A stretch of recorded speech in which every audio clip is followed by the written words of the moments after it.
Hello students, अब हम partnership का जो है सेकंड चैप्टर स्टार्ट करेंगे और इस सेकंड चैप्टर का जो नेम है वो क्या है, nature and valuation of goodwill.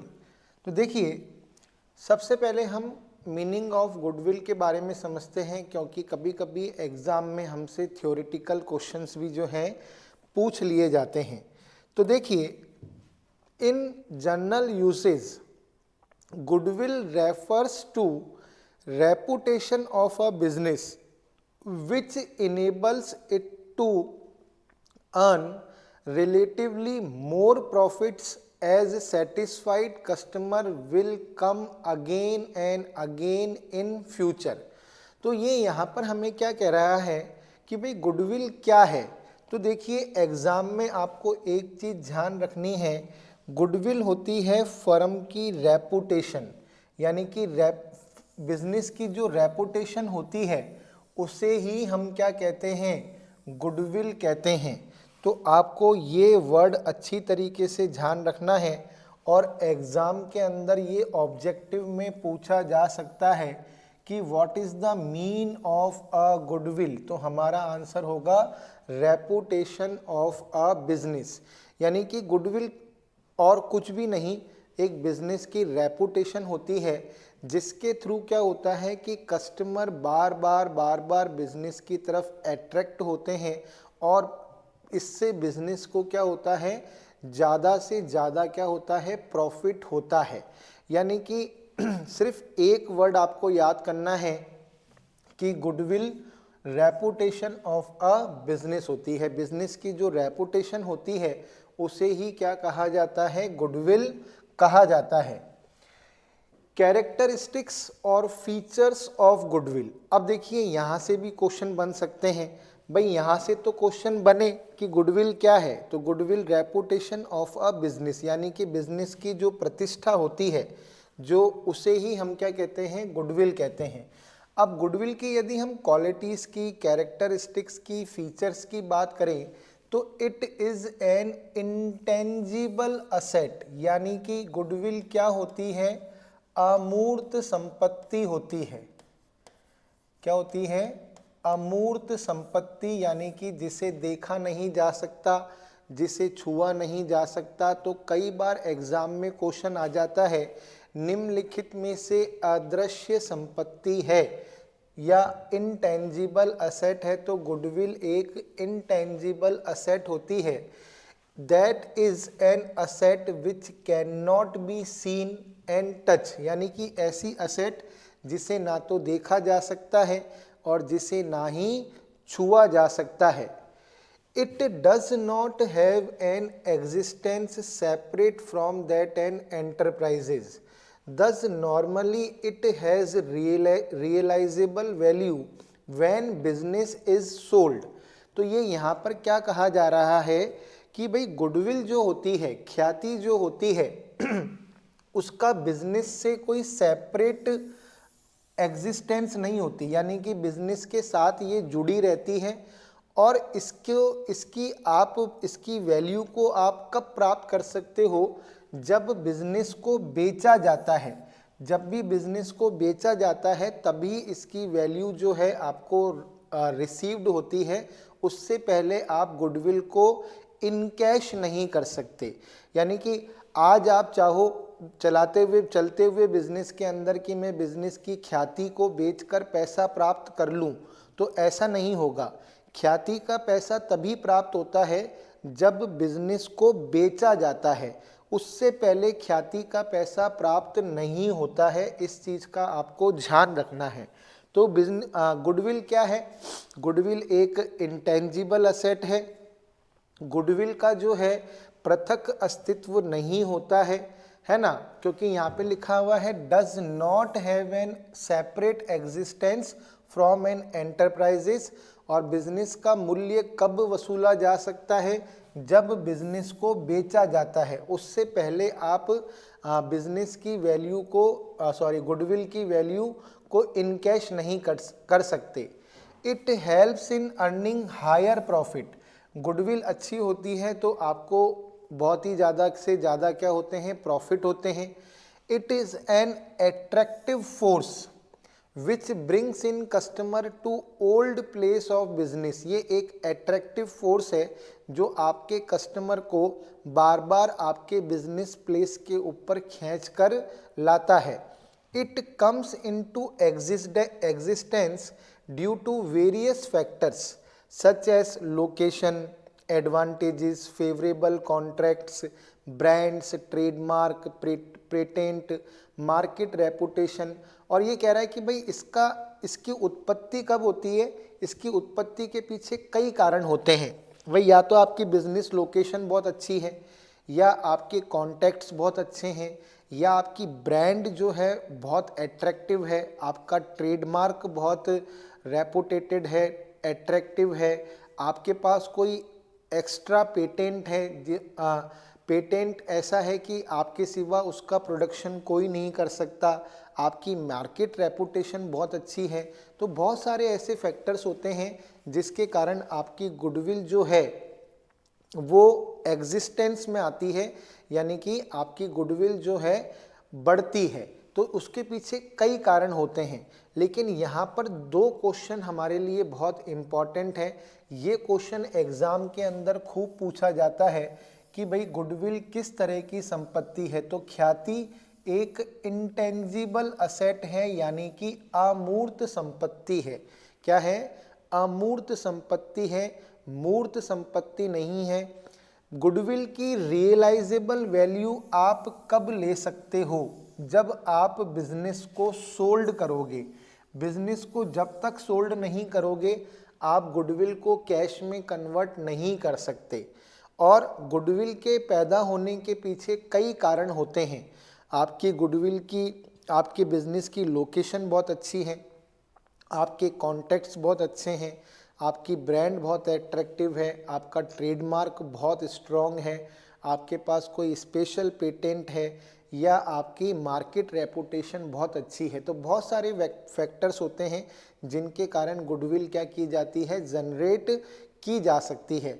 तो खैर यहाँ पर सबसे इम्पॉर्टेंट क्वेश्चन तो ये है कि गुडविल जो असेट है वो किस तरह की असेट है? इंटेंजिबल असेट है। कौन सी असेट है? इंटेंजिबल असेट है। नेक्स्ट देखिए, need for goodwill valuation. Goodwill का वैल्यूएशन कौन कौन सी कंडीशन में किया जाता है? वेरी इंपॉर्टेंट, आपसे एग्जाम में पूछा जा सकता है कि गुडविल का जो मूल्यांकन है वो कब कब किया जाता है। तो गुडविल का जो मूल्यांकन है, जो वैल्यूएशन है, वो मुख्य रूप से 6 स्थितियों के अंदर किया जाता है। किसी भी फर्म की गुडविल का वैल्यूएशन किन कंडीशन में करते हैं, ये आपसे क्वेश्चन एग्जाम में पूछा जा सकता है। When there is a change in the profit sharing ratio amongst partners, जब पार्टनर्स अपना प्रॉफिट शेयरिंग रेशियो क्या करते हैं? चेंज करते हैं, तो गुडविल का वैल्यूएशन किया जाता है। जैसे for an example, A, B और सी 3 पार्टनर हैं, इनका प्रॉफिट शेयरिंग रेशियो है 4:3:2।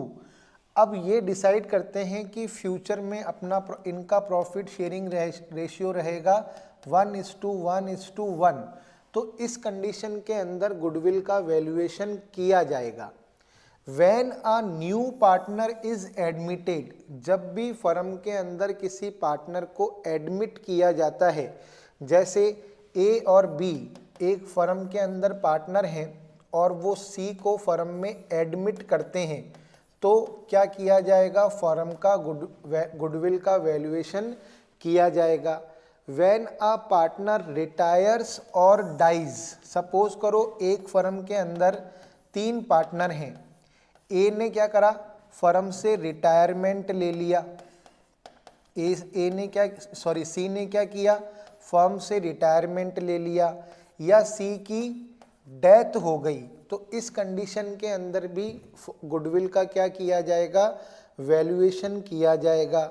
When partnership firm is sold as a going concern, जब फर्म को क्या किया जाता है? बेचा जाता है, तो गुडविल का वैल्यूएशन किया जाता है।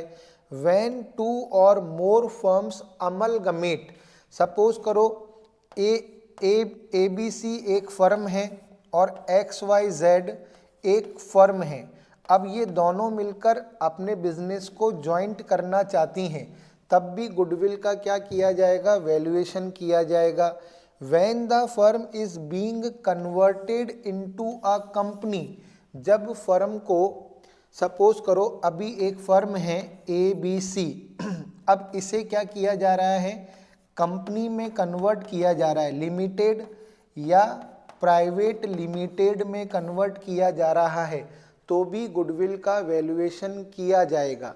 तो एग्जाम के अंदर क्वेश्चन आ सकता है, ध्यान रखिएगा कि एक गुडविल का वैल्यूएशन किन किन कंडीशन में किया जाता है। पार्टनरशिप फर्म की गुडविल का वैल्यूएशन किन किन कंडीशंस में किया जाता है, ये क्वेश्चन आपसे एग्जाम के अंदर पूछा जा सकता है। तो पहली कंडीशन क्या, जब पार्टनर्स अपना प्रॉफिट शेयरिंग रेशियो चेंज कर रहे हैं। दूसरी कंडीशन क्या, जब फर्म के अंदर किसी नए पार्टनर को एडमिट किया जा रहा है। तीसरी कंडीशन क्या, जब फर्म का कोई पार्टनर रिटायरमेंट ले रहा है या फर्म के किसी पार्टनर की डेथ हो गई।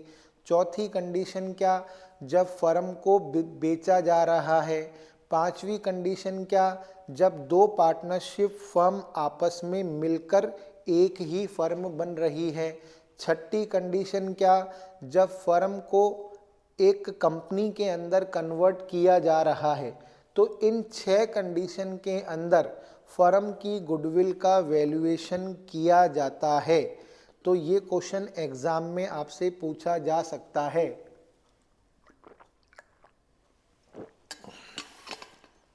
तो यहाँ पर यदि हम लोग देखें तो 2-3 क्वेश्चन हमारे सामने आ गए। गुडविल क्या है, goodwill reputation of a business है। गुडविल किस तरह की असेट है, इंटेंजिबल असेट है। और गुडविल का वैल्यूएशन किन कंडीशन में किया जाता है, तो ये 6 कंडीशन आपके सामने लिखी हुई है जब एक पार्टनरशिप फर्म की गुडविल का वैल्यूएशन किया जाता है। हालांकि हमारे यहाँ पर तो हम यहीं तक ही पढ़ेंगे, अमलगमेशन और कंपनी में कन्वर्ट वाला जो पार्ट है वो हमारे यहाँ नहीं है, हम तो ऊपर की 4 पढ़ेंगे। लेकिन एग्ज़ाम में थ्योरेटिकल पॉइंट ऑफ व्यू से अगर देखा जाए तो ये 6 कंडीशन हैं जब किसी पार्टनरशिप फर्म की गुडविल का वैल्यूएशन किया जाता है। बहुत ही इम्पॉर्टेंट था ये पॉइंट। नेक्स्ट देखिए, factors affecting the value of goodwill. ऐसे कौन कौन से फैक्टर हैं जो आपकी फर्म की गुडविल को इफ़ेक्ट करते हैं, यानी कि जिससे आपकी फर्म की गुडविल क्या होती है, इफ़ेक्ट होती है। तो पहला है एफिशिएंट मैनेजमेंट। यदि आपका जो फर्म के कर्मचारी हैं, जो मजदूर हैं, जो प्रबंधक हैं, यदि आपके यहाँ पर अच्छा मैनेजमेंट है, एफिशिएंट मैनेजमेंट है, तो आपकी गुडविल क्या होगी, गुड। वरना अदरवाइज आपकी गुडविल क्या होगी, बैड। यदि मार्केट में आपकी जो लोकेशन है वो बहुत ही बढ़िया है, यानी कि सपोज करो आपकी एक कपड़े की दुकान है और कपड़े की दुकान ऐसी जगह है जहाँ पर कपड़े का मार्केट है, या अपन ऐसा कह सकते हैं, और वो कस्टमर्स की रीच में है, तो आपकी फर्म की गुडविल क्या होगी, गुड। यानी कि आपको हमेशा बिजनेस ऐसी जगह स्टार्ट करना चाहिए जहाँ पर आपके जैसे बहुत सारे बिजनेस हों, क्योंकि जब हम ऐसी जगह दुकान लेते हैं जहाँ पर ऑलरेडी उस चीज़ का मार्केट है, तो कस्टमर के आने के चांसेस जो हैं बढ़ जाते हैं, बिजनेस का टर्नओवर बढ़ जाता है। या शहर का कोई ऐसा मार्केट जो बहुत ही ज़्यादा फेमस है, वहीं पर आपको अपना ऑफिस जो है इस्टेब्लिश करना चाहिए। तो फेवरेबल लोकेशन अगर आपके बिजनेस की है तो आपके फर्म की गुडविल भी क्या होगी, बहुत अच्छी होगी। फेवरेबल कॉन्ट्रैक्ट्स, यदि आपके कॉन्ट्रैक्ट फेवरेबल हैं, यानी कि आपके बहुत अच्छे कॉन्ट्रैक्ट हैं, आपकी फेस वैल्यू बहुत अच्छी है, आपका व्यवहार बहुत अच्छा है, आप बहुत सारे लोगों को जानते हो और लोग बाग आपको जानते हैं, तो इसका मतलब है कि आप अपने बिजनेस के लिए टर्नओवर जनरेट कर ही लोगे। तो अगर आपके कॉन्ट्रैक्ट्स बहुत हायर हैं और फेवरेबल हैं तो आपकी गुडविल कैसी होगी? गुड होगी। Longer establishment of a business, यानी कि आपका गुडविल काफ़ी, आपका जो बिजनेस है वो बहुत बरसों से चला आ रहा है। कभी कभी आपने देखा होगा कि कई फर्म अपने अपने ग्लोसाइन बोर्ड पर लिखती है ईस्टेड, ईस्टेड 1936, 1957। तो इसका मतलब है कि ये कारोबार बहुत पुराना है और इसका मार्केट में क्या है? विश्वास है। तो आपका अगर बिजनेस, आपकी फर्म काफ़ी पुरानी है तो आपकी गुडविल क्या होगी? अच्छी होगी। अदरवाइज आपकी गुडविल को जनरेट होने में क्या लगेगा? टाइम लगेगा।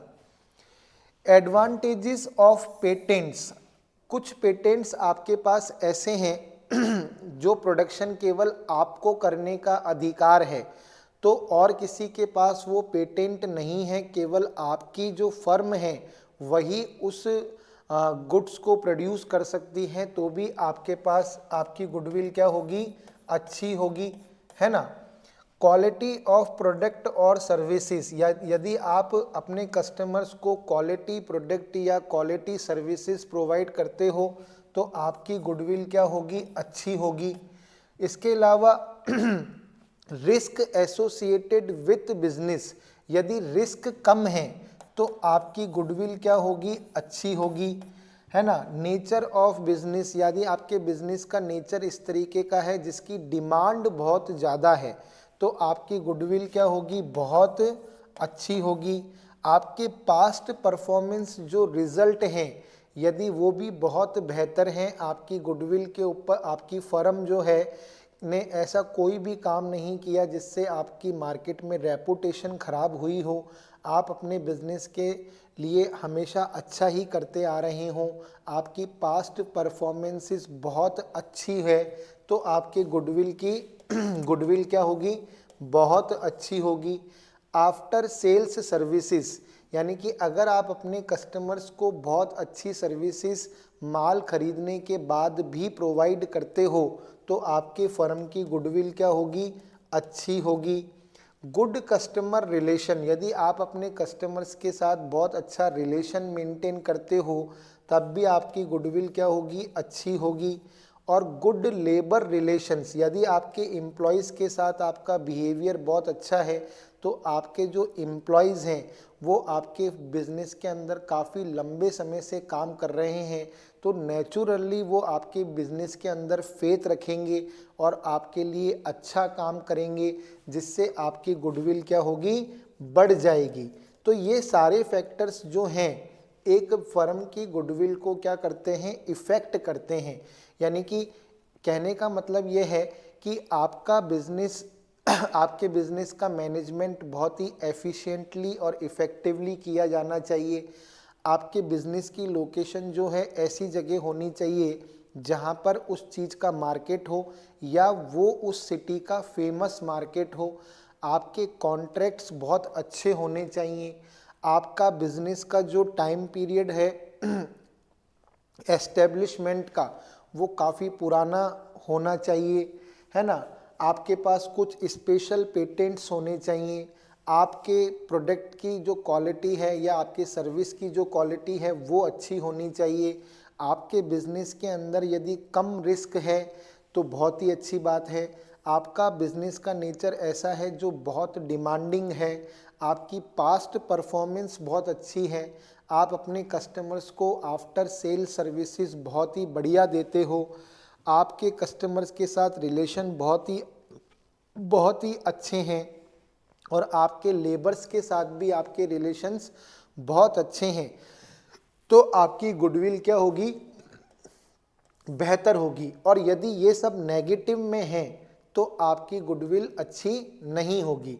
तो ये एग्जाम में क्वेश्चन आ सकता है कि भाई ख्याति को प्रभावित करने वाले तत्व कौन कौन से हैं। तो ये ख्याति को प्रभावित करने वाले तत्व हैं जो एक बिजनेस की ख्याति को क्या करते हैं, प्रभावित करते हैं। यानी कि factors affecting the value of goodwill of the firm, ये वो फैक्टर्स हैं जो किसी फर्म की गुडविल या रेपुटेशन को क्या करते हैं, इफेक्ट करते हैं, यानी कि उसको प्रभावित करते हैं। तो एग्जाम में ऐसा क्वेश्चन भी पूछा जा सकता है। नेक्स्ट देखिए, इसके ऊपर मैं वेरी वेरी इम्पॉर्टेंट लिख रहा हूँ। यहाँ से क्वेश्चन एग्जाम में पूछा भी गया है और पूछा जा सकता है। यहाँ से क्वेश्चन एग्जाम में पूछा भी गया है और पूछा भी जा सकता है। देखिए, आपसे एक चीज पूछी जा सकती है कि भाई गुडविल कितने प्रकार की होती है। तो गुडविल देखिए दो प्रकार की होती है। कितने प्रकार की होती है? दो प्रकार की। एक होती है परचेज्ड गुडविल और एक होती है सेल्फ जनरेटेड गुडविल। एक होती है परचेज्ड गुडविल और एक होती है सेल्फ जनरेटेड गुडविल। अगर मैं परचेज्ड गुडविल की बात करूं तो जब मैं किसी रनिंग बिजनेस को परचेज करता हूं, जब मैं किसी रनिंग बिजनेस को क्या करता हूं, परचेज करता हूं और असेट्स की वैल्यू से ज़्यादा परचेज कंसीडरेशन की वैल्यू होती है, असेट से ज़्यादा परचेज कंसीडरेशन की यदि वैल्यू होती है, तो इसका मतलब है कि मैं जो पैसा एक्स्ट्रा दे रहा हूँ, सपोज करो उस जिस बिजनेस को मैं खरीद रहा हूँ उसकी असेट है 20 लाख रुपए की और मैं चुका रहा हूँ 25 लाख रुपए, मैं चुका रहा हूँ 25 लाख रुपए। इसका मतलब 5 लाख रुपए में जो ज़्यादा दे रहा हूँ वो किस बात के दे रहा हूँ, गुडविल के दे रहा हूँ। तो ये जो 5 लाख रुपए मैंने गुडविल के पे करे, ये एक तरीके से कौन सी गुडविल कहलाएगी, परचेज्ड गुडविल कहलाएगी। तो परचेज्ड गुडविल जो होती है वो क्या होती है, जिसे किसी बिजनेस को परचेज करते समय खरीदा जाता है। It is obtained by making a payment is money of money's worth when a business is purchased. जब बिजनेस को खरीदा जाता है तो उसके साथ जो गुडविल आती है वो परचेज्ड गुडविल होती है। The difference between purchase consideration, देखो मैंने क्या कहा, purchase consideration and net assets is termed as purchased goodwill. यानी कि असेट में और परचेज कंसीडरेशन में जो डिफरेंस होता है, यदि असेट से ज़्यादा वैल्यू परचेज कंसीडरेशन की होती है, जो डिफरेंस आता है वो कहलाती है परचेज्ड गुडविल। और सबसे इम्पॉर्टेंट बात, अकाउंटिंग स्टैंडर्ड 26, ये बहुत ही इम्पॉर्टेंट है और एग्जाम में ये क्वेश्चन पूछा जाता है। Accounting standard 26 intangible asset prescribes that purchase goodwill should be recorded in the books of account and written off at the earliest but not later than its useful life। तो आपसे exam में question पूछा जाता है कि कौन सी goodwill को accounting books के अंदर रिकॉर्ड किया जाता है, तो हमारा आंसर होगा परचेज गुडविल को हम अकाउंटिंग बुक के अंदर रिकॉर्ड करते हैं और इसे यूज़फुल टाइम पीरियड के अंदर राइट ऑफ कर देते हैं। तो एग्ज़ाम में क्वेश्चन आता है कौन सी गुडविल को बैलेंस शीट में शो किया जाता है, तो हमारा आंसर होगा परचेज्ड गुडविल। तो एक क्वेश्चन जो एग्ज़ाम में बन सकता है वो ये बन सकता है कि कौन सी गुडविल को अकाउंटिंग बुक्स के अंदर शो किया जाएगा, तो आपका आंसर होगा परचेज्ड गुडविल। और कौन से अकाउंटिंग स्टैंडर्ड के अनुसार, अकाउंटिंग स्टैंडर्ड 26 के अकॉर्डिंग परचेज्ड गुडविल को अकाउंटिंग बुक्स के अंदर रिकॉर्ड करते हैं। सेल्फ जनरेटेड गुडविल की यदि मैं बात करूं तो self generated goodwill is that goodwill which is not purchased for a consideration but is earned by the efforts of the management। यानी कि जो सेल्फ जनरेटेड गुडविल होती है वो मैनेजमेंट के एफर्ट्स से जनरेट होती है। It is an internally generated goodwill, इसे इंटरनली जनरेटेड गुडविल कहते हैं। परचेज गुडविल, जो गुडविल मैनेजमेंट के एफर्ट्स से जनरेट की जाती है वो सेल्फ जनरेटेड गुडविल कहलाती है। इसे इंटरनली जनरेटेड गुडविल भी कहते हैं। Which arises from a number of factors, यानी कि जो फैक्टर्स हमने पीछे पढ़े उस फैक्टर्स से ये जनरेट होती है, जैसे कि favourable location, efficient management, good quality of product and services. बहुत सारे कारण होते हैं जिससे हम अपनी गुडविल को जनरेट करते हैं। That are running business possesses due to which is able to earn higher profit, और ये हमको हेल्प करती है किसके अंदर, प्रॉफिट को हायर करने में। सेल्फ जनरेटेड गुडविल का रोल क्या होता है कि ये हमारे बिजनेस प्रॉफिट को क्या करती है, बढ़ाती है। Accounting standard 26 self generated goodwill is not recognised as an asset that is not recorded in the books of account.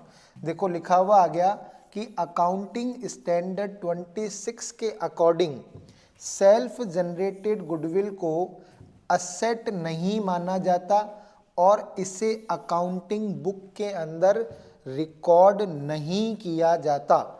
तो ध्यान रखिएगा, सेल्फ जनरेटेड गुडविल अलग होती है और परचेज्ड गुडविल जो होती है वो अलग होती है। तो मेनली जो ध्यान रखना है वो क्या ध्यान रखना है कि भाई एक तो होती है गुडविल, परचेज्ड गुडविल, एक होती है परचेज्ड गुडविल और एक होती है सेल्फ जनरेटेड गुडविल। इन दोनों में मेन डिफरेंस क्या है, shown in books of accounts according to accounting standard 26। फिर इसमें क्या है, not shown in books of accounts according to accounting standard 26। तो इसको हम अकाउंटिंग बुक्स में रिकॉर्ड करते हैं, इसको हम अकाउंटिंग बुक्स में रिकॉर्ड नहीं करते। परचेज गुडविल जो होती है ये कब जनरेट होती है, जब हम किसी रनिंग बिजनेस को परचेज करते हैं और असेट से ज़्यादा वैल्यू किसकी होती है, परचेज कंसीडरेशन की। किसके असेट से ज़्यादा वैल्यू किसकी होती है, परचेज कंसीडरेशन अमाउंट की। तो हम जो गुडविल खरीदते हैं उसे हम कहते हैं परचेज्ड गुडविल। और यदि मैं सेल्फ जनरेटेड गुडविल की बात करूं तो इसके पीछे बहुत सारे फैक्टर्स होते हैं, है ना, और ये क्या करती हैं, हमारे बिजनेस के प्रॉफिट्स को क्या करती है, बढ़ाती है। प्रॉफिट्स को क्या करती है, हायर, यानी कि प्रॉफिट्स को बढ़ाती है। तो इन दोनों के अंदर ये मेन डिफरेंस होता है। तो एग्ज़ाम में ये क्वेश्चन जो है हमसे पूछा जाता है, तो कौन सी गुडविल को बुक्स में शो करते हैं और कौन सी गुडविल को बुक्स में शो नहीं करते। और सेल्फ जनरेटेड गुडविल को इंटरनली जनरेटेड गुडविल भी कहते हैं। क्या कहते हैं? इंटरनली जनरेटेड गुडविल भी इसे कहते हैं। तो ये चीज़ आपको समझ में आ गई होगी। इसके अलावा मैं आपको एक बात और बताना चाहूँगा। यहाँ पर मैंने एक बुक के अंदर और पढ़ा है कि गुडविल के एक प्रकार और होते हैं, है ना। गुडविल 3 प्रकार की होती है।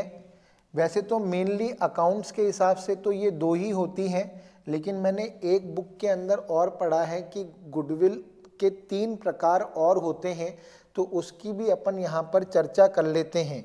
एक होती है डॉग गुडविल,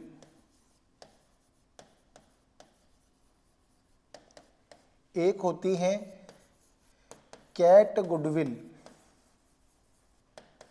और एक होती है माउस गुडविल। अब डॉग गुडविल जो होती है ये ऑनर से, जो बिजनेस का ऑनर होता है उसके साथ, उससे रिलेटेड होती है। अब बिजनेस भले से कोई भी खरीदे, लेकिन बिजनेस के ऑनर का होना इम्पॉर्टेंट है। ऑनर गया तो गुडविल भी चली जाएगी। तो यानी कि इस गुडविल का जो रिलेशन होता है वो किसके साथ होता है? ओनर ऑफ द बिजनेस से। यानी कि बिजनेस मैटर नहीं करता, आदमी मैटर करता है। आदमी अगर है तो गुडविल है, आदमी नहीं है तो गुडविल भी नहीं है। तो यहाँ पर गुडविल का रिलेशन जो होता है, डॉग गुडविल जो होती है, वो बिजनेस के ऑनर्स से चिपकी रहती है। ऑनर है तो बिजनेस चल रहा है, ऑनर चला गया तो बिजनेस बंद हो जाएगा। कैट गुडविल जो होती है, इसका जो रिलेशन होता है वो क्या होता है? बिजनेस नेम के साथ होता है। यानी कि ओनर कोई भी हो, कोई फर्क नहीं पड़ता, ये बिजनेस नेम के साथ रिलेटेड होती है। यानी कि बिजनेस को कोई भी संभाले, यहाँ पर ओनर की इम्पोर्टेंस नहीं होती, बिजनेस नेम की इम्पोर्टेंस होती है। तो जिस बिजनेस के नेम की इम्पोर्टेंस होती है उसकी गुडविल कहलाती है कैट गुडविल। जिस बिजनेस के ओनर की इम्पोर्टेंस होती है वो गुडविल कहलाती है डॉग गुडविल। और माउस गुडविल जो होती है ये ना तो ऑनर से रिलेटेड होती है ना बिजनेस से रिलेटेड होती है। जैसे ही कोई थ्रेट आता है ये गुडविल जो है गायब हो जाती है। यानी कि इसका संबंध जो होता है वो एक तरीके से रिस्क के साथ होता है। तो मैंने आपको शॉर्ट में समझाया है कि डॉग गुडविल, कैट गुडविल और माउस गुडविल, जैसे ही बिजनेस के ऊपर रिस्क आएगी, बिजनेस खत्म हो सकता है, जरा सी भी थ्रेट बिजनेस को ख़त्म कर सकती है, तो उस बिजनेस की जो गुडविल होती है वो माउस गुडविल होती है। जिस बिजनेस की गुडविल उसके नेम से होती है वो कैट गुडविल होती है। जिस बिजनेस की गुडविल उसके ओनर से होती है वो डॉग गुडविल होती है। और जो बिजनेस की गुडविल थ्रेट है, थ्रेट नहीं है तो गुडविल अच्छी है, थ्रेट है तो गुडविल बुरी हो जाएगी, तो वो कहलाती है माउस गुडविल। क्या कहलाती है? माउस गुडविल कहलाती है। तो ये 3 टाइप और होते हैं, हालांकि इनका अकाउंटिंग से कोई लेना देना नहीं है, लेकिन फिर भी गुडविल के ये 3 नेचर और माने जाते हैं। तो यहाँ तक का कंसेप्ट बिल्कुल क्लियर है क्या आप लोगों को? यहाँ तक की थ्योरी समझ में आ गई क्या? यस, इंस्टीट्यूशनल गुडविल और पर्सनल गुडविल बिल्कुल सही है। तो मैंने आपको बिल्कुल वही चीज़ बताई है कि कैट गुडविल एक इंस्टीट्यूशनल गुडविल होती है और डॉग गुडविल एक पर्सनल गुडविल होती है। ठीक है,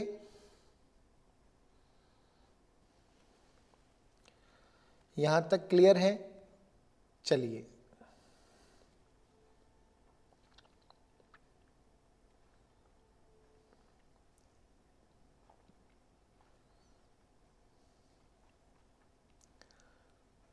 यस, अब आगे देखिए। अब हम बात करते हैं methods of valuation of goodwill. तो गुडविल के वैल्यूएशन करने के कितने मेथड हैं।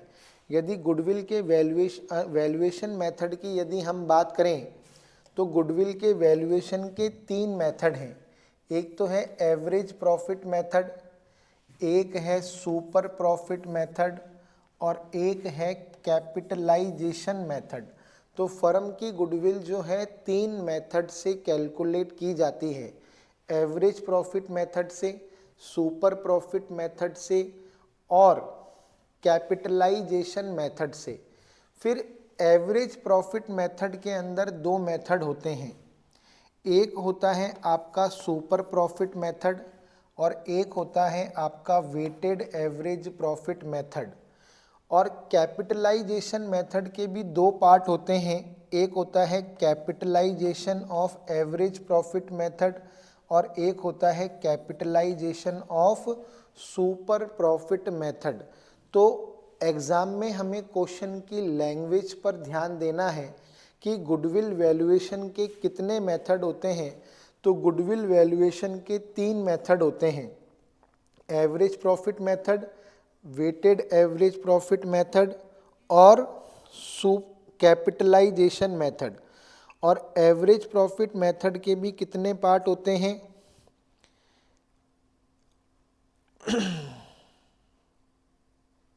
एक मिनट बच्चों,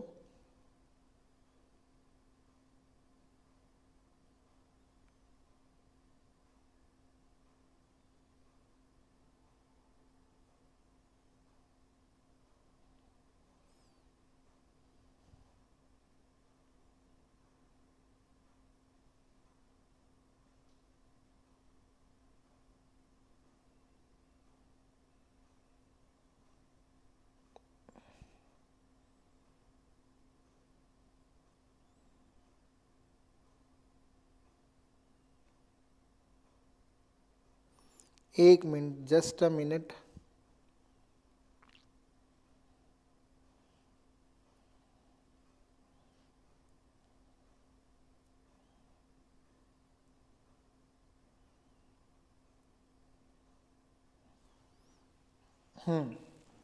तो यहाँ पर अपन को देखना है कि 3 मेथड होते हैं गुडविल वैल्यूएशन के, average profit method, super profit method, capitalization method.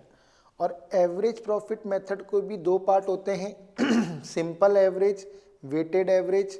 और कैपिटलाइजेशन के 2 पार्ट होते हैं, capitalization of average profit method, capitalization of super profit method.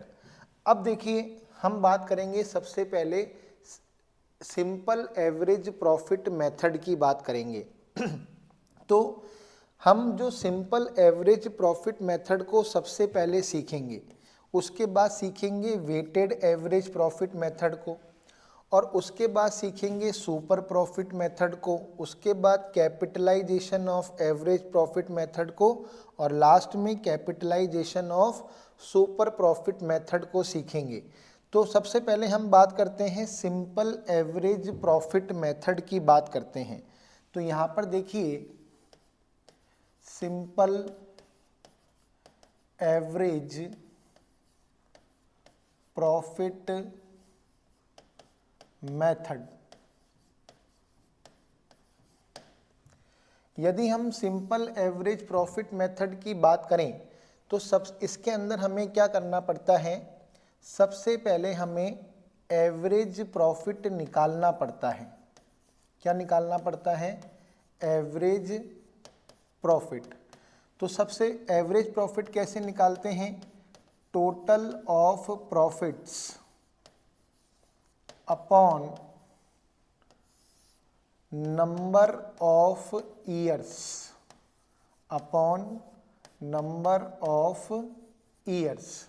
तो हम कैसे निकालते हैं average profit, total of profits upon number of years. अब लेकिन इसमें आपको एक चीज नोट करनी है, यदि आपको प्रॉफिट के साथ, यदि आपको प्रॉफिट के साथ प्रॉफिट, अगर आपको क्वेश्चन में ऐसे याद करें, यदि आपको क्वेश्चन के अंदर एबनॉर्मल लॉस गिवन है तो आपको उसको क्या करना है, प्लस करना है। और यदि आपको क्वेश्चन के अंदर एबनॉर्मल प्रॉफिट गिवन है तो आपको उसको क्या करना है, माइनस करना है। क्या करना है, माइनस करना है। तो एबनॉर्मल लॉस और एबनॉर्मल प्रॉफिट, एक तो ये होते क्या हैं, ये सबसे पहले तो अपन को याद रखना है नॉन रिकरिंग नेचर के होते हैं, यानी कि ये बार बार नहीं होते, यानी कि इनकी आवर्ती जो है वो बिजनेस के अंदर बार बार नहीं होती। जैसे कि अगर मैं आपसे कहूँ एबनॉर्मल लॉस, तो एबनॉर्मल लॉस क्या है, यदि लिखा हुआ है loss by fire, loss by fire, लिखा हुआ है लॉस बाय थेफ्ट, ठीक है। तो अगर इस तरीके से लिखा हुआ है तो ये क्या है, एबनॉर्मल लॉस है। भाई आग से माल नष्ट हो गया, आग से माल चोरी हो गया, तो ये क्या है, एबनॉर्मल लॉस कहलाते हैं। तो इनको हमको क्या करना पड़ता है, अपन को क्या करना पड़ता है, अपन को इनको प्रॉफिट के अंदर क्या करना पड़ता है, ऐड करना पड़ता है। फिर मैं अगर आपसे बात करूं एबनॉर्मल प्रॉफिट की, तो एबनॉर्मल प्रॉफिट क्या होता है, profit on sale of fix asset, profit on sales of fixed assets. फिर आपको लिखा हुआ है इंश्योरेंस क्लेम रिसीव्ड।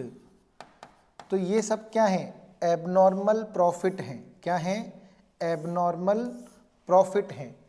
और इसके अलावा कोई अगर अपन देखें, अगर आपको क्वेश्चन के अंदर कोई ऑपरेटिंग एक्सपेंसेस दे रखा है, क्या दे रखा है, ऑपरेटिंग एक्सपेंसेस, जो कि प्रॉफिट में से एडजस्ट नहीं हुआ है, नॉन एडजस्टेड ऑपरेटिंग एक्सपेंसेस आपको अगर क्वेश्चन के अंदर दे रखा है, नॉन एडजस्टेड ऑपरेटिंग एक्सपेंसेस यदि आपको क्वेश्चन में दे रखा है तो आपको उसको माइनस करना है।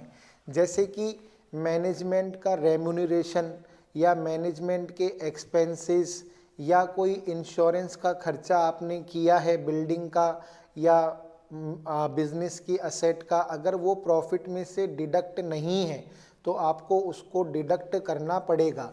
लेकिन अगर एबनॉर्मल लॉस है तो उसको प्लस करना है, एबनॉर्मल प्रॉफिट है तो उसको आपको माइनस करना है। इसके अलावा कोई नॉन एडजस्टेड एक्सपेंसेस है जो प्रॉफिट में से अभी तक डिडक्ट नहीं किया गया है तो उसको आपको माइनस करना है। उसके बाद आपको टोटल ऑफ प्रॉफिट्स करना है। उसके बाद क्या करना है, टोटल ऑफ प्रॉफिट्स, फिर आपको नंबर ऑफ ईयर से आपको डिवाइड करना है तो आपके पास आ जाएगा एवरेज प्रॉफिट। फिर आपको सेकंड स्टेप में क्या करना है, फर्म की गुडविल निकालने के लिए आपको एवरेज प्रॉफिट को, आपको एवरेज प्रॉफिट को नंबर ऑफ ईयर्स परचेजेस से मल्टीप्लाई करना है। नंबर ऑफ ईयर्स परचेजेस से आपको क्या करना है, मल्टीप्लाई करना है, तो आपके पास फर्म की गुडविल आ जाएगी। एक बार आप इसको नोट डाउन करो, मैं पानी पी के आता हूँ, फिर मैं आगे और समझाता हूँ।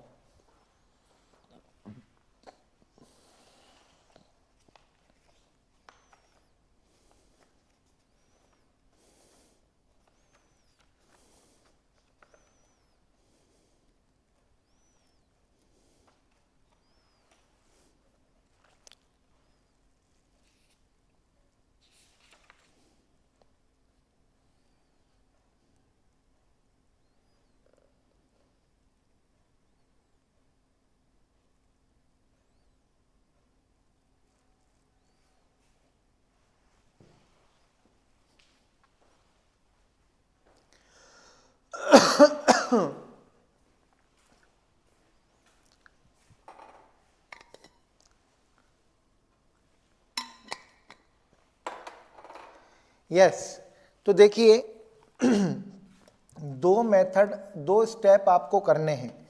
सबसे पहले आपको एवरेज प्रॉफिट निकालना है, लेकिन टोटल ऑफ प्रॉफिट्स निकालते समय आपको एबनॉर्मल लॉस का, एबनॉर्मल प्रॉफिट का और कोई ऑपरेटिंग एक्सपेंसेस दे रखा है तो इनका ध्यान रखना है। नंबर ऑफ ईयर परचेज से डिवाइड करके एवरेज प्रॉफिट निकालना है, फिर एवरेज प्रॉफिट को नंबर ऑफ ईयर्स परचेजेस से आपको मल्टीप्लाई कर देना है। ये क्वेश्चन के अंदर गिवन होते हैं। और नंबर ऑफ ईयर्स परचेजेस एक तरीके से एक कंपनसेशन अमाउंट होता है, इसके बारे में मैं आपको डिटेल से आगे लिखवाऊंगा, है ना। तो अभी तो आपको सिर्फ इतना याद रखना है कि ये आपको क्वेश्चन के अंदर गिवन होते हैं। क्वेश्चन के अंदर क्या होते हैं? गिवन होते हैं। अब चलिए कुछ क्वेश्चन अपन करते हैं। इसका मैं आपको पूरा का पूरा एक पैराग्राफ लिखाऊंगा नंबर ऑफ ईयर्स परचेजेस का। देखिए आप, हरी एंड कृष्णा, हरी और कृष्ण एक फर्म के अंदर पार्टनर हैं और इनका प्रॉफिट शेयरिंग रेशियो है 2:1। They admit Shyam as a partner for 1/5 share in the business या profit. For this purpose of the goodwill of the firm was to be valued on the basis of 3 years purchases। देखो 3 years purchases आपको question के अंदर क्या है? Given है। Of last 5 years average profit, आपको last 5 years का क्या निकालना है? एवरेज प्रॉफिट निकालना है। और नंबर ऑफ ईयर्स परचेजेस आपको क्या है? गिवन है। अब लास्ट 5 years के प्रॉफिट आपको यहाँ पर दे रखे हैं। Calculate goodwill of the firm, आपको फर्म की गुडविल कैलकुलेट करनी है।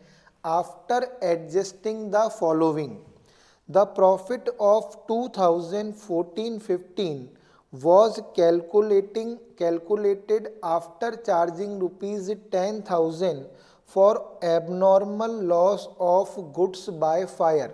यानी कि 2014-15 का जो प्रॉफिट है इसमें से एबनॉर्मल लॉस को डिडक्ट किया गया है 10,000 रुपीज़ के। तो मैंने बताया कि अगर एबनॉर्मल लॉस आ जाए तो आपको एबनॉर्मल लॉस को प्रॉफिट के अंदर क्या करना है? प्लस करना है। तो इस क्वेश्चन के अंदर एबनॉर्मल लॉस गिवन है, तो हम एबनॉर्मल लॉस को क्या करेंगे? प्रॉफिट के अंदर से प्रॉफिट के अंदर प्लस करेंगे। तो देखिए हमें जो प्रॉफिट दे रखा है 5 साल का दे रखा है। कितने साल का दे रखा है? 5 साल का। 1 मिनट, 5 साल का प्रॉफिट हमें गिवन है।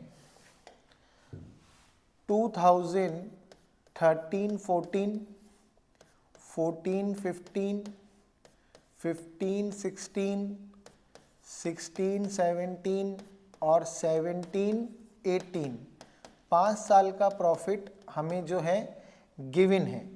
अब ये प्रॉफिट कितना कितना है? 50,000, 40,000, 75,000। तो 50,000, 40,000, 75,000।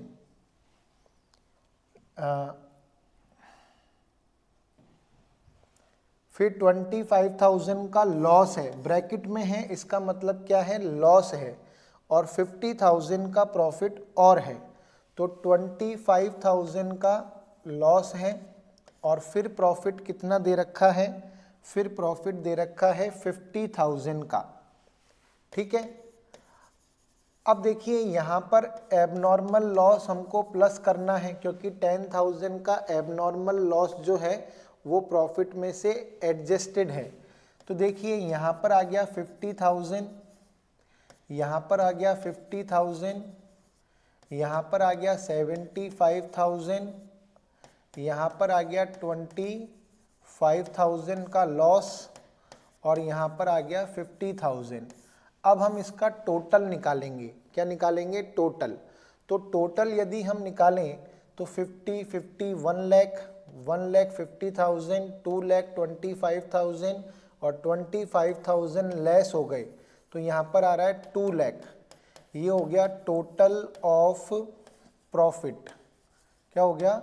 Total of profit. हमने एडजस्टमेंट कर लिया जो एडजस्टमेंट हमें दे रखा था। अब हम फर्स्ट स्टेप करेंगे, एवरेज प्रॉफिट निकालेंगे। तो एवरेज प्रॉफिट निकालने का जो फार्मूला है वो क्या है? Total of profit upon number of years. तो टोटल ऑफ प्रॉफिट्स कितना है? 2 लाख। नंबर ऑफ ईयर्स कितना है? 5। तो ये हो गया 40,000 रुपीज़ का एवरेज प्रॉफिट। अब हमको निकालनी है फर्म की goodwill, goodwill of the firm. अब फर्म की गुडविल निकालनी है तो average profit into number of years purchases, numbers of years purchases. तो 40,000 इंटू 3 यानी कि 1,20,000 रुपीज़। ये आ गया गुडविल ऑफ द फर्म। ये हमारा आ गया आंसर, क्योंकि हमें फर्म की गुडविल निकालनी थी। किसकी गुडविल निकालनी थी? हमें फर्म की गुडविल निकालनी थी। अब देखिए यहाँ पर अगर हमें ये श्याम की गुडविल निकालने के लिए कहता कि भाई श्याम फर्म के अंदर 1/5 शेयर के लिए आ रहा है, तो बताओ श्याम कितने पैसे लेकर आएगा। अगर ये भी हमें क्वेश्चन में निकालने के लिए कहा होता तो हमने फर्म की गुडविल तो निकाल ली, अब श्याम कितने पैसे लेकर आएगा। तो श्याम की गुडविल अगर हमें क्वेश्चन में पूछी होती तो हम निकालते 1,20,000 फर्म की है, उसका 1/5 यानी कि जो श्याम है वो कितने रुपए लेकर आएगा? 24,000 रुपीज़ लेकर आएगा। अगर उसे फर्म में पार्टनर बनना है तो, अगर उसे फर्म में पार्टनर बनना है तो उसे 24,000 रुपीज़ गुडविल के लाने होंगे। तो ये चीज़ आपको ध्यान रखनी है। क्लियर हो गई बात? मैं यहाँ पर इतना डिस्क्रिप्टिव वे में क्वेश्चन इसलिए करा रहा हूँ कि जिन बच्चों के बेसिक कंसेप्ट क्लियर नहीं है, जो बहुत सालों बाद अकाउंट पढ़ रहे हैं, उनको एक एक स्टेप में समझ में आ जाए। वरना अगर हम फर्स्ट ग्रेड का पेपर देंगे तो हमें ये क्वेश्चन 1 मिनट में सॉल्व करना है।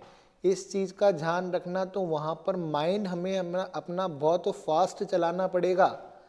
तो यहाँ तो मैं बिल्कुल स्कूल की तरह पढ़ा रहा हूँ, जैसे 12th स्टैंडर्ड के बच्चों को पढ़ाते हैं वैसे ही मैं आपको पढ़ा रहा हूँ। लेकिन हम फर्स्ट ग्रेड का पेपर दे रहे हैं तो आपको ये स्टेप अपने दिमाग में इतने डीपली बैठाने पड़ेंगे कि वहाँ क्वेश्चन पढ़ते ही आपको समझ में आ जाए कि भाई इसका आंसर कैसे निकालना है। फटाफट कैलकुलेशन करनी है वहाँ पर। खैर मैं तो आपको बिल्कुल एज अ टीचर ही पढ़ा रहा हूँ, जैसे 12th स्टैंडर्ड के बच्चों को पढ़ाते हैं। ये बात सही है कि नहीं है? ऐसे 12th स्टैंडर्ड के बच्चों को पढ़ाते हैं एक एक चीज़ लिखकर।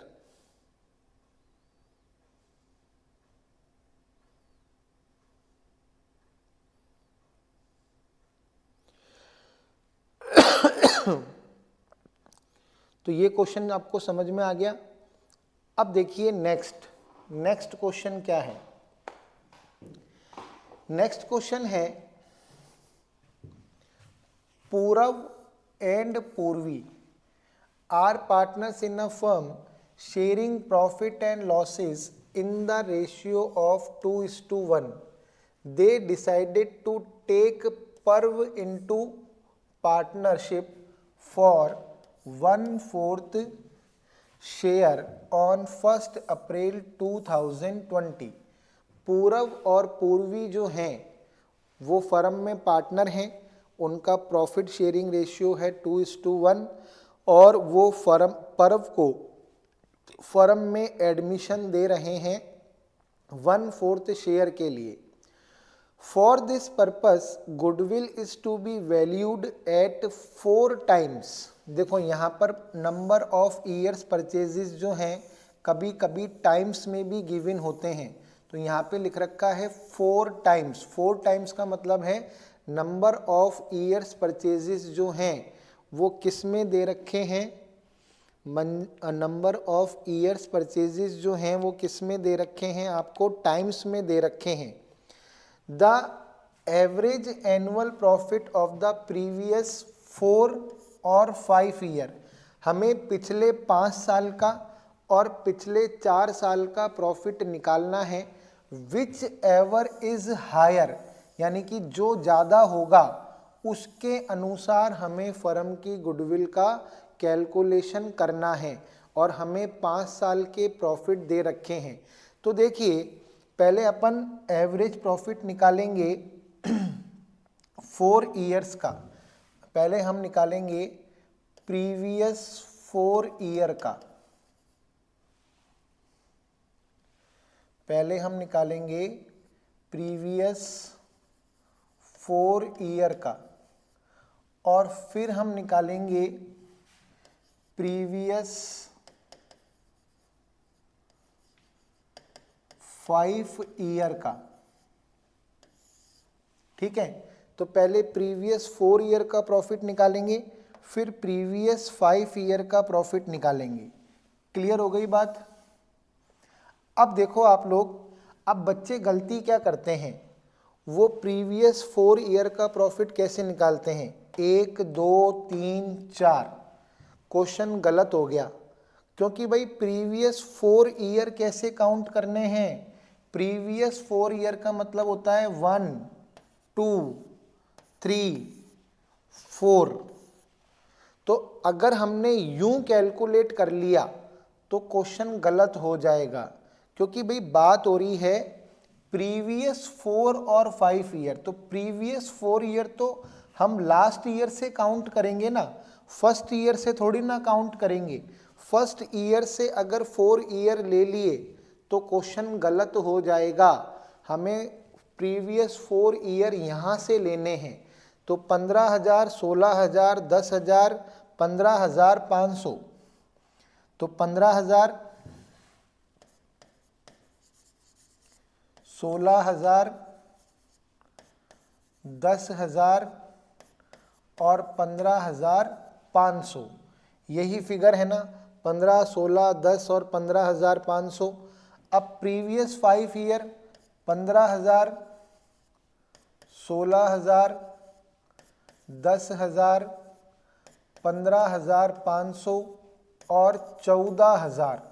अब एडजस्टमेंट तो कोई है ही नहीं, है ना, ना एबनॉर्मल लॉस है ना एबनॉर्मल प्रॉफिट है, कोई भी एडजस्टमेंट नहीं है। तो हम क्या करेंगे, पहले तो टोटल ऑफ प्रॉफिट निकाल लेंगे। टोटल ऑफ प्रॉफिट आ रहा है हमारा 56,500, और यहाँ पर टोटल ऑफ प्रॉफिट आ रहा है हमारा 6 और 5 11 11 और 5 16 16 और 4 20 3 4 5 6 7 70,500। तो ये तो हो गया टोटल ऑफ प्रॉफिट। अब हम एवरेज प्रॉफिट निकालते हैं। क्या निकालते हैं, एवरेज प्रॉफिट। तो 56,500 डिवाइडेड बाय 4, और यहाँ पर एवरेज प्रॉफिट निकालते हैं 70,500 डिवाइडेड बाय 5।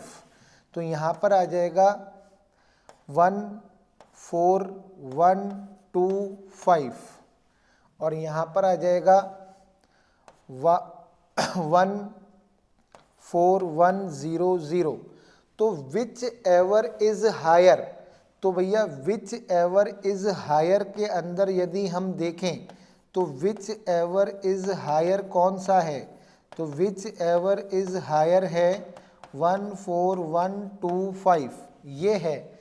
तो अगर हम गुडविल ऑफ द फर्म निकालें, गुडविल ऑफ द फर्म, तो हम 4 साल के एवरेज प्रॉफिट को बेस मानेंगे। तो 14,125 इनटू कितने टाइम्स है, 4 टाइम्स है।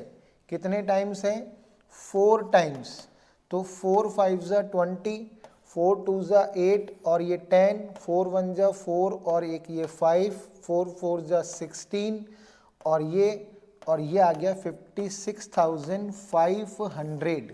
कितना आ गया? 56,500। ये हमारा आंसर हो गया। और ये क्या है? Goodwill of the firm. क्या है? Goodwill of the firm. तो यहाँ तक ये क्वेश्चन समझ में आ गया क्या आपको? ढंग से रिप्लाई करें फटाफट से। ये क्वेश्चन समझ में आ गया क्या? फटाफट से रिप्लाई करें।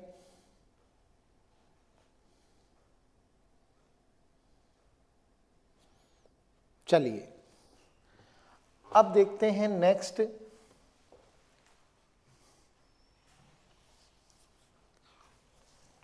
ए परचेज्ड बीज बिजनेस। ए ने क्या खरीदा है? बी का बिजनेस परचेज किया है। ए परचेज्ड बीज business with effect from 1st April 2016. It was agreed that the firm's goodwill is to be valued at 2 years purchase. At 2 years purchase of normal average profit of the last 3 years. The profit of B's business for the last 3 years वर। हमें last 3 years का profit given है और आगे adjustment भी given है।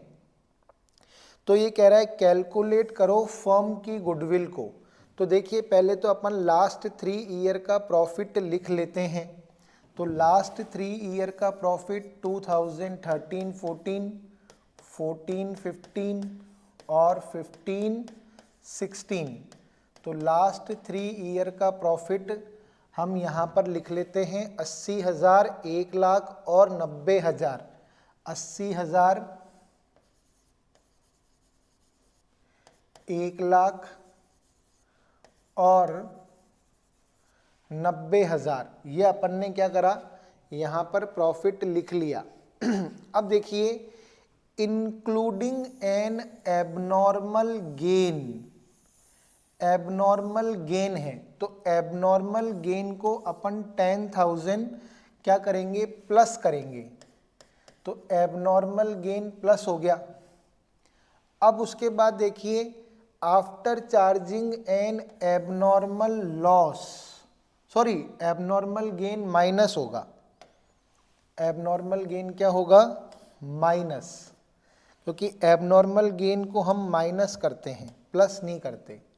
तो minus का 10,000 यानी कि 70,000। एबनॉर्मल लॉस को हम क्या करेंगे? प्लस करेंगे। तो एबनॉर्मल लॉस है 20,000।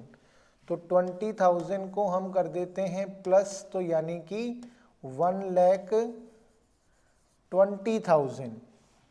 और excluding ₹10,000 as insurance premium on firm's property during the year. अब देखो ये सिंपल ऑपरेटिंग एक्सपेंसेस है, ये ना तो एबनॉर्मल लॉस है ना एबनॉर्मल गेन है। ये इंश्योरेंस प्रीमियम क्या है? ऑपरेटिंग एक्सपेंसेस है। और इस ऑपरेटिंग एक्सपेंसेस को प्रॉफिट में से एडजस्ट नहीं किया गया है, यानी कि ये एक्सक्लूड है। यहाँ पे लिख रखा है excluding ₹10,000 as insurance premium on firm's property insured during the year. यानी कि उसने करंट ईयर के अंदर 10,000 रुपये फर्म्स की प्रॉपर्टी के इंश्योरेंस के चुकाए हैं, और ये तो हर साल चुकाने पड़ते हैं। और ऑपरेटिंग एक्सपेंसेस क्या होता है? रिकरिंग नेचर का होता है। तो भाई इस ऑपरेटिंग एक्सपेंसेस को हमें प्रॉफिट में से क्या करना चाहिए? कम करना चाहिए, क्योंकि अगर मैं इसको प्रॉफिट में इंक्लूड करूंगा तो प्रॉफिट कम होगा, क्योंकि ये तो ऑपरेटिंग एक्सपेंसेस है, तो ऑपरेटिंग एक्सपेंसेस मुझे दे रखा है जो कि एडजस्ट नहीं किया हुआ। अब यदि मैं इसको एडजस्ट करूंगा तो प्रॉफिट क्या हो जाएगा, कम हो जाएगा, यानी कि 90,000 में से 10,000 में माइनस करूंगा। तो आप इसे एबनॉर्मल लॉस समझकर जोड़ मत देना, क्योंकि ये तो सिंपल ऑपरेटिंग एक्सपेंसेस है जो प्रॉफिट में से एडजस्ट नहीं हुआ। अगर मैं ऑपरेटिंग एक्सपेंसेस को प्रॉफिट में एडजस्ट करूंगा तो प्रॉफिट क्या हो जाएगा, कम हो जाएगा। तो यहाँ पर प्रॉफिट कितना आ जाएगा, 80,000 का प्रॉफिट आ जाएगा, क्योंकि एक्सपेंस से प्रॉफिट क्या हो गया, कम हो गया। तो फाइनली जो इफेक्ट आ रहा है वो आ रहा है 2,70,000 का टोटल प्रॉफिट हो गया। कितना प्रॉफिट हो गया, 2,70,000 का टोटल प्रॉफिट हो गया। तो एवरेज प्रॉफिट कितना आ गया, 2,70,000 डिवाइडेड बाय 3, यानी कि 90,000 रुपीज़ का आ गया एवरेज प्रॉफिट। अब मैं निकालूंगा क्या, गुडविल ऑफ द फर्म। तो गुडविल ऑफ द फर्म निकालने के लिए average profit into number of purchase year. तो एवरेज प्रॉफिट कितना है, 90,000 into number of purchase year कितना दे रखा है मेरे को, अगर मैं देखूं तो 2 ईयर्स परचेजेस, क्या दे रखा है, 2 ईयर्स परचेजेस, यानी कि 1,80,000 रुपीज़। ये मेरा आ गया आंसर। क्या आ गया, आंसर आ गया। तो बताइए ये क्वेश्चन आपको समझ में आया क्या, इसमें खास बात क्या थी, ये था आपका एबनॉर्मल प्रॉफिट, ये क्या था, एबनॉर्मल लॉस, और ये क्या था, ऑपरेटिंग एक्सपेंस, जो कि प्रॉफिट में से एडजस्ट नहीं था। तो एवरेज प्रॉफिट को, एबनॉर्मल प्रॉफिट को मैंने क्या करा, माइनस कर दिया, एबनॉर्मल लॉस को प्लस कर दिया, और सिंपल ऑपरेटिंग एक्सपेंसेस यदि गिवन हो तो मैंने आपको पहली स्लाइड के अंदर एक बात बताई है कि अगर आपको क्वेश्चन में सिंपल ऑपरेटिंग एक्सपेंसेस गिवन हो तो उसको माइनस करना है। क्या करना है, माइनस करना है। तो ये क्वेश्चन जो था ये उसी के ऊपर क्या था, बेस्ड था, उसी के ऊपर बेस्ड था जो मैंने आपको यहाँ पर कराया। तो आपको 3 क्वेश्चन मैंने सिंपल एवरेज प्रॉफिट मेथड के कराए। तो आपको ये समझ में आ गई क्या, जल्दी से रिप्लाई करके बताएं। ये समझ में आ गया क्या, जल्दी से बताएं। तो देखिए बच्चों, आज की 2 क्लासेस के अंदर अपन लोगों ने एक तो गारंटी ऑफ प्रॉफिट वाला कंसेप्ट समझ लिया और गुडविल वाला चैप्टर स्टार्ट कर दिया, इसकी थ्योरी पढ़ ली और सिंपल एवरेज प्रॉफिट मेथड को भी अपन ने कवर कर लिया। अब कल हम इस चैप्टर को फिनिश कर देंगे और change in profit sharing ratio वाला जो चैप्टर है उसको पढ़ना स्टार्ट कर देंगे। तो आज की क्लास को हम यहीं पर ही जो है समाप्त करेंगे और गुड नाइट आप लोगों को। और कल अपन वापस मिलते हैं कल की क्लासेस के अंदर। क्लास के साथ जुड़ने के लिए आप सभी बच्चों का बहुत बहुत धन्यवाद। Thank you very much.